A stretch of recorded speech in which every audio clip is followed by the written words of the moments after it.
તે બાળ દોસ્તો, જય સ્વામિનારાયણ. બાળ દોસ્તો, આજે આપણે પાઠ્યપુસ્તકમાં આગળ વધશું.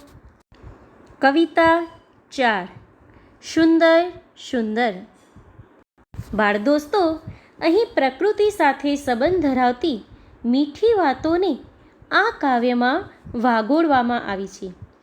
તેથી આ એક પ્રકૃતિ ગીત છે. તો ચાલો આપણે આ કાવ્યને પહેલાં ગાઈએ. બાળ દોસ્તો, આ કાવ્યમાં સૂરજ, ચાંદો, નદી, સરોવર, વન, ઉપવન વગેરે સુંદર છે.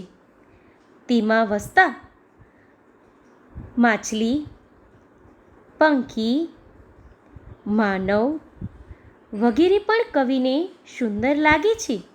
જો ભગવાને બનાવેલી આ બધી વસ્તુ સુંદર હોય તો પ્રભુ કેટલા સુંદર હશે? અહીં આ પ્રશ્ન કવિના મનમાં આ કાવ્યમાં થાય છે. તો ચાલો આપણે આ કાવ્યને પહેલાં સાંભળીએ. ગીત.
વિદ્યાર્થી મિત્રો, ચાલો હવે આપણે કવિતા સમજીએ. આમ તો કવિતા વાંચીએ એટલે સમજાઈ જ જાય છે. કવિને ચાંદો, સૂરજ વગેરે સુંદર લાગે છે, પણ કેમ સુંદર લાગે છે તે આપણે જાણીએ. ચાલો. સુંદર સુંદર, સૂરજ સુંદર, ચાંદો સુંદર, સુંદર સરિતા ને સરોવર, વિભુ હશે તો કેવા સુંદર, એવું થાતું મુજ મનમાં.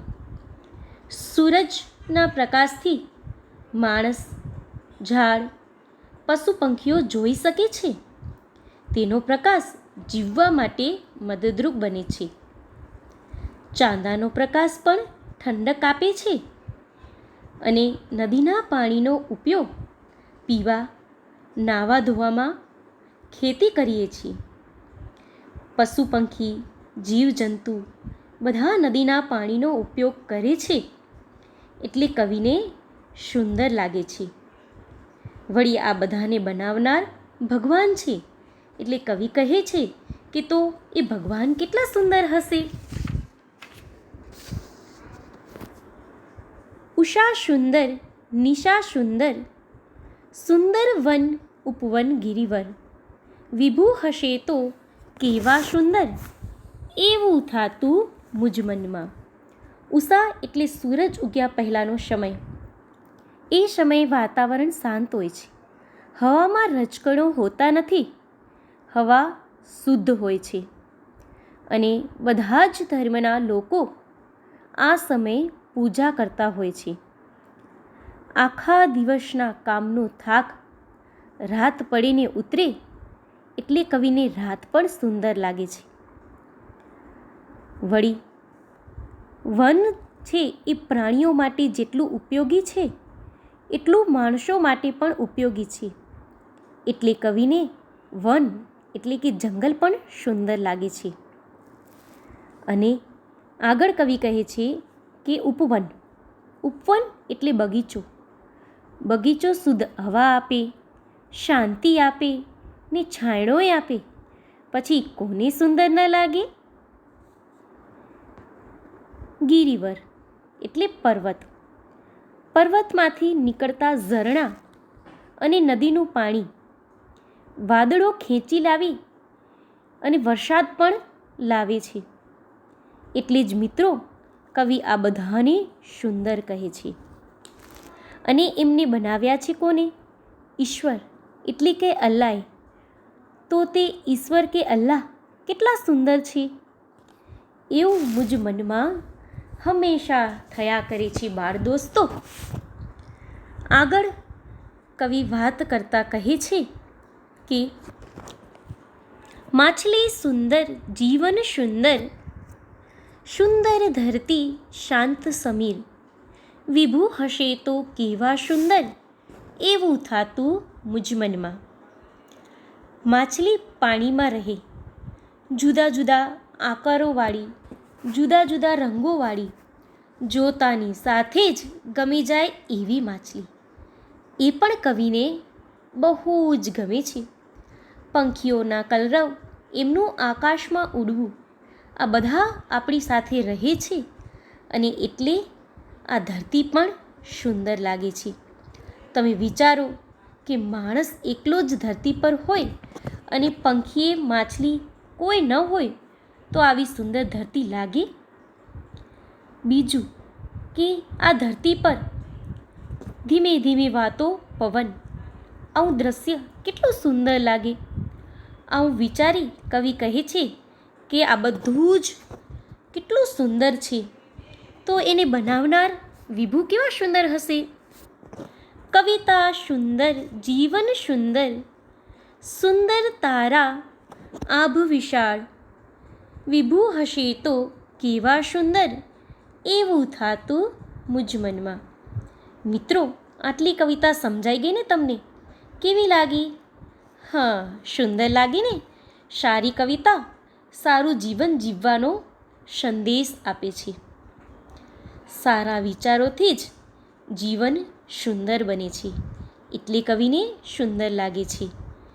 આ બધું જ કવિતા, જીવન અને આ રાત વિશાળ, આભમાં દેખાતા વિશાળ તારા, સુંદર તારા કેવા સરસ લાગે.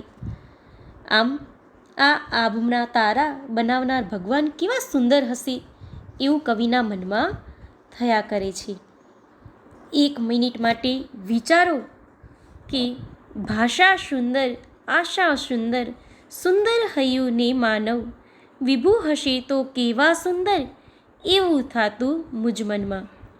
એક મિનિટ માટે આપણે વિચારીએ કે ભાષા ન હોય તો શું થાય? આમ થાય, તેમ થાય, આપણાને કેટલા કામ અટકી પડે.